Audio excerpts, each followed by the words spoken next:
काही दिवसांपूर्वी पुण्यात पोलिसांनीच काही पर्यटकांचं अपहरण केल्याची बातमी आली होती। या पर्यटकांकडून 6 पोलिसांनी खंडणी मागितल्याचा आरोप झाला होता। त्याविरोधात कठोर कारवाईचे आदेश सुद्धा देण्यात आले। पण या सगळ्यात आता पुणे ग्रामीण पोलीस दलातल्या 2 पोलिसांचा आणखी एक कारनामा समोर आलाय। पुण्यातील एका व्यावसायिकाकडून 1 कोटी लुटण्यासाठी दरोडा टाकण्यात आला। यामध्ये एका तोतया पत्रकारासह पुणे ग्रामीणच्या 2 पोलिसांचा सुद्धा समावेश असल्याचं समोर आलंय। मुख्य म्हणजे यामध्ये एक महिला पोलीस सुद्धा सहभागी असून हे दोन्ही पोलीस सध्या फरार आहेत। या 1 कोटींच्या दरोड्याचं प्लॅनिंग इतकं व्यवस्थित होतं की जर आरोपी आपल्या प्लॅनमध्ये यशस्वी झाले असते तर ते कोण आहेत, त्यांनी हे प्लॅनिंग नक्की कसं केलं, यामध्ये पोलिसांचा सहभाग कसा होता हे कोणालाच कळलं नसतं। पण वरिष्ठ पोलिसांमुळे हा सगळा प्रकार उघडकीस आला आणि हा कट उधळून लावला गेला। या प्रकरणात एकूण 10 जणांविरोधात गुन्हा दाखल झाला असून 2 पोलिसांसह 6 आरोपी फरार असल्याची माहिती देण्यात आली आहे। पुण्यातलं दरोड्याचं हे प्रकरण नक्की आहे काय, यात पोलिसांचा सहभाग कसा होता आणि हे सगळं प्रकरण उघडकीस कसं आलं, पाहूयात या व्हिडिओमधून। नमस्कार, मी शार्दूल आणि तुम्ही बघताय बोल व्हिडिओ। पुण्यातल्या तळेगाव दाभाडे इथे राहणारे स्टेशनरी व्यावसायिक हर्षवर्धन पवार 17 जुलैला पवार यांचा आपले मित्र किरण आपटे यांच्याशी फोनवरून संवाद झाला। तेव्हा किरण आपटे यांच्या संपर्कातल्या चव्हाण एंटरप्राइजेसला कामासाठी 1 कोटी रुपये रक्कम देण्याचं या दोघांमध्ये बोलणं झालं। त्याप्रमाणे 18 जुलैच्या सकाळी एक मोठी हिरवी बॅग आणि एका सॅकमध्ये 1 कोटी रुपयांची कॅश भरून हर्षवर्धन पवार निघाले। आपले कामगार बापू पवार यांच्यासोबत स्कूटरवरून ते सिंहगड रोडवरच्या हॉटेल ब्रह्माजवळ आले। किरण आपटे यांची वाट बघत ते थांबले होते। काही वेळानं त्यांना आपटे यांचा फोन आला। चव्हाण एंटरप्राइजेसची बँकेची कामं बघणारी व्यक्ती आली आहे, आपल्याला 1 कोटी रुपये नरे इथल्या HDFC बँकेत भरायचे आहेत। ब्रह्मा हॉटेलच्या बाहेर गाडी सुद्धा आली आहे, तुम्ही तिथे या, असं आपटे यांनी हर्षवर्धन यांना फोनवर सांगितलं। त्यानुसार पैशांच्या दोन्ही बॅगा घेऊन हर्षवर्धन पवार खाली उतरले आणि त्यांनी आपले कामगार बापू पवार यांना स्कूटर घेऊन जायला सांगितलं। त्यानंतर हर्षवर्धन पवार हे ब्रह्मा हॉटेलच्या बाहेर असलेल्या सेंट्रो गाडी ड्रायव्हरच्या मागच्या सीटवर बसले, तर त्यांच्या शेजारी किरण आपटे बसले होते। दोघांच्या मध्ये 1 कोटी रुपयांची कॅश असलेल्या दोन्ही बॅगा होत्या। या गाडीचा ड्रायव्हर विक्रम चाकणकर होता, तर त्याच्या बाजूला आणखी एक अनोळखी व्यक्ती बसली होती। हे चौघही ठरल्याप्रमाणे नरेच्या HDFC बँकेत पैसे भरायला जाण्यासाठी निघाले। ड्रायव्हर विक्रम चाकणकरनं गाडी नवले ब्रिजच्या दिशेनं न्यायला सुरुवात केली, पण नवले ब्रिजच्या बाजूनं सर्व्हिस रोडने गाडी नेण्याऐवजी विक्रमने ती नवले ब्रिजवरून घेतली। विक्रम ब्रिजच्या डाव्या लेनमधून गाडी हळूहळू चालवत होता, त्यामुळे हर्षवर्धन पवार आणि किरण आपटे त्यांना काही विचारणार तोच एक 2 व्हीलर त्यांच्या गाडीच्या समोर येऊन उभी राहिली। त्यावरून 2 जण उतरले आणि ते गाडीच्या मागच्या सीटवर बसलेल्या हर्षवर्धन पवार यांच्या दिशेनं आले। या दोघांपैकी एकानं हर्षवर्धन यांना गाडीची काच उघडायला सांगितली। आम्ही पोलीस आहोत, तुम्ही 2 नंबरचा माल घेऊन चाललाय हे आम्हाला माहिती आहे, एवढी कॅश तुम्ही कुठे घेऊन चाललाय, गाडी बाजूला घ्या, असं त्या व्यक्तीनं त्यांना सांगितलं। गाडी बाजूला घेतल्यानंतर त्या व्यक्तीने गाडीचा मागचा दरवाजा उघडला आणि तो किरण आपटे आणि हर्षवर्धन पवार यांच्यामध्ये असलेली पैशांची बॅग ओढायला लागला, तर त्याच्यासोबत आलेला व्यक्ती सुद्धा दुसऱ्या बाजूचा दरवाजा उघडून दुसरी बॅग ओढायला लागला। हे सुरू असतानाच ड्रायव्हरच्या बाजूच्या सीटवर बसलेला व्यक्ती सुद्धा खाली उतरला आणि तो सुद्धा बॅग खेचण्याचा प्रयत्न करायला लागला। यामुळे गाडीत मोठी झटापट सुरू झाली। हर्षवर्धन आणि किरण आपटे बॅगा वाचवण्याचा प्रयत्न करत होते। हा दरोडा टाकून आपल्याला लुटण्याचा प्रयत्न आहे आणि त्यात गाडीतून आलेल्या व्यक्तींचा सुद्धा समावेश आहे हे त्यांच्या लक्षात आलं। तेवढ्यात या तिघांपैकी एकानं हर्षवर्धन यांच्या चेहऱ्यावर मिरचीची पावडर टाकली। यामुळे हर्षवर्धन यांच्या डोळ्यांची आग व्हायला लागली।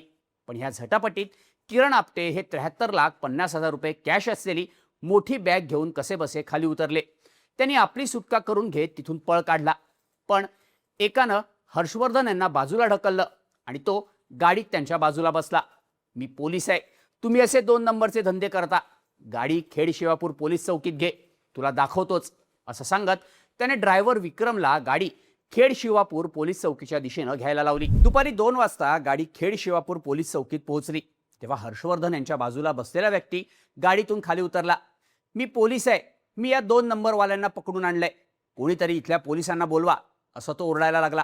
तेव्हा खेड शिवापूर पोलीस चौकीतील पोलीस नाईक अजीज मेस्त्री तिथे आले, तसंच महिला पोलीस हवालदार प्रमिला निकम सुद्धा चौकीच्या समोरच्या बाजूने तिथे पोहोचल्या। त्यांनी नक्की हा प्रकार काय आहे याची चौकशी केली आणि पोलीस चौकीत वेगळाच ड्रामा सुरू झाला. महिला पोलीस प्रमिला निकम आणि अजीज मेस्त्री यांनी हर्षवर्धन पवारांना जबरदस्तीनं पोलीस चौकीत घेऊन आलेल्या व्यक्तीवर विश्वास ठेवला.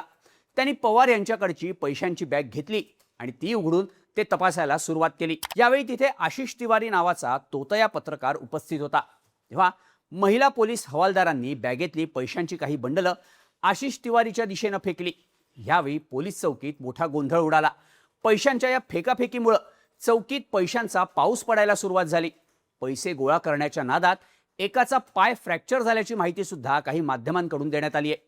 माध्यमांमध्ये असलेल्या बातम्यांनुसार तोतया पत्रकार आशिष तिवारीने पवार यांच्या बॅगेतून मिळालेली 20 लाखांची कॅश आपल्या मोपेडच्या डिकीत ठेवून दिली, तर उरलेले 6.5 लाख रुपये मुद्देमालात दाखवण्याचा महिला पोलीस प्रमिला निकम आणि पोलीस नाईक अजीज मेस्त्री यांचा डाव असल्याची माहिती देण्यात येते. आता हा सगळा प्रकार उघडकीस कसा आला त्याची स्टोरी सुद्धा इंटरेस्टिंग आहे. खेड शिवापूर पोलीस चौकीत सुरू असलेल्या या सगळ्या प्रकाराची माहिती राजगड पोलीस ठाण्याचे प्रभारी पोलीस अधिकारी संतोष जाधव यांना मिळाली. त्याचवेळी प्रमिला निकम यांनी जाधव यांना फोन करून सर आपण हवाल्याची रोकड पकडल्याचं सांगितलं. त्यामुळे ते खेड शिवापूर पोलीस चौकीत दाखल झाले. त्यांनी या सगळ्या प्रकाराची चौकशी केली. त्यानंतर हा सगळा दरोड्याचा प्रकार असल्याचं जाधव यांच्या लक्षात आलं. त्यांनी लगेच सूत्र हलवून हर्षवर्धन पवार यांना पोलीस चौकीत घेऊन येणाऱ्या ड्रायव्हर विक्रम चाकणकर, अमेय कारले आणि गणेश कदम यांना अटक केली आणि ते या सगळ्यांना घेऊन नरे पोलीस स्टेशनमध्ये दाखल झाले. हर्षवर्धन पवार यांनी या प्रकरणात नरे पोलीस स्टेशनमध्ये चाकणकर, कारले आणि गणेश कदम यांच्यासह आणखी 2 अनोळखी व्यक्तींविरोधात तक्रार दिली. त्यानुसार या 5 जणांवर गुन्हा दाखल करण्यात आला. पण माध्यमांमधल्या बातम्यांनुसार पवार यांनी महिला पोलीस हवालदार प्रमिला निकम आणि पोलीस नाईक अजीज मेस्त्री आणि तोतया पत्रकार आशिष तिवारी यांची नावं सुद्धा सांगितली होती. पण त्यावेळी FIR मधून या तिघांची नावं वगळण्यात आल्याचा आरोप करण्यात आला. त्यामुळं याची दखल घेऊन पुणे शहरचे पोलीस आयुक्त अमितेश कुमार आणि पुणे ग्रामीणचे पोलीस आयुक्त संदीप सिंग गिल यांनी राजगड पोलीस स्टेशनचे पोलीस अधिकारी संतोष जाधव यांना या सगळ्याची चौकशी करून अहवाल सादर करण्याचे आदेश दिले. जाधव यांनी केलेल्या तपासात महिला पोलीस हवालदार प्रमिला निकम यांच्या हालचाली संशयास्पद असल्याचं आढळून आलंय. आता जिथून हर्षवर्धन पवार यांना अडवून ताब्यात घेण्यात आलं ते प्रकरण नऱ्यात म्हणजेच पुणे शहर पोलिसांच्या हद्दीत घडलं होतं. मग हे प्रकरण पुणे ग्रामीण पोलिसांच्या हद्दीतल्या खेड शिवापूर पोलिसांनी यात कसं लक्ष घातलं हा प्रश्न तपासात समोर आला. माध्यमांमध्ये असलेल्या बातम्यांनुसार महिला पोलीस हवालदार प्रमिला निकम यांनी शुक्रवारी 17 जुलैला 24 तास ड्युटी केली होती. त्यामुळे नियमाप्रमाणे शनिवार 18 जुलैला त्यांना सुट्टी होती. पण तरीही त्या शनिवारी वर्दीतच पोलीस चौकीच्या समोर असलेल्या एका डोसा सेंटरमध्ये दुपारपर्यंत थांबून राहिल्या. त्यानंतर हर्षवर्धन पवार यांना घेऊन गाडी जेव्हा खेड शिवापूर पोलीस चौकीत आली तेव्हा त्या तिथे दाखल झाल्या. पण प्रमिला निकम आपल्याच एका चुकीमुळे फसल्याची माहिती सुद्धा समोर येते. हवाल्याची रोकड पकडल्याचा फोन प्रमिला निकम यांनी जाधव यांना केला होता. पण सुट्टी असताना सुद्धा ते आज ड्युटीवर कशा असा प्रश्न तपास करताना जाधव यांना पडला. आता खेड शिवापूर पोलीस चौकीत CCTV नव्हते, पण समोर असलेल्या डोसा सेंटरच्या बाहेर आणि परिसरातल्या इतर CCTV फुटेजमधून काही पुरावे हाती लागलेत.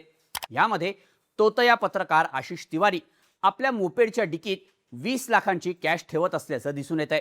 हा आशिष तिवारी महिला पोलीस हवालदार प्रमिला निकम यांच्या ओळखीचा असल्याचं, तसंच तो अटकेत असलेला आरोपी अमेय कारले याच्याच बिल्डिंगमध्ये राहत असल्याचं तपासात समोर आलं.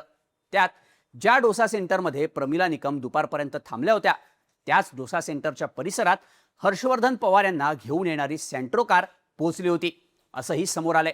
त्यामुळेच या सगळ्या संशयास्पद हालचालींवरून पोलिसांनी दाखल केलेल्या पुरवणी FIR मध्ये तोतया पत्रकार आशिष तिवारी याच्यासोबतच महिला पोलीस हवालदार प्रमिला निकम, पोलीस नाईक अजीज मेस्त्री यांनाही सहआरोपी करण्यात आलंय. आशिष तिवारी ह्याच्याकडून 20 लाखांची कॅश सुद्धा जप्त करण्यात आली असून ती हर्षवर्धन पवार यांना परत देण्यात आली आहे. या 1 कोटींच्या दरोड्याच्या प्रकरणात विक्रम चाकणकर, अमेय कारले, गणेश कदम, आकाश उर्फ मुन्ना गायकवाड, प्रमोद यादव, प्रमिला निकम, अजीज मेस्त्री यांच्यासह एकूण 10 जणांवर गुन्हा दाखल करण्यात आल्याची माहिती देण्यात येते. आशिष तिवारीला सुद्धा आता पोलिसांनी अटक केली आहे. त्याच्या मोपेड गाडीत सापडलेली 20 लाखांची कॅश आरोपींमध्ये कशी वितरित होणार होती, या कटाची आखणी कशी झाली, त्यात कोणाचा काय रोल होता, या सगळ्याचा तपास आता पोलीस करतायत. तर महिला पोलीस हवालदार प्रमिला निकम आणि पोलीस नाईक अजीज मेस्त्री यांच्यासह इतर 6 आरोपी सध्या फरार असून त्यांचा शोध घेतला जातोय.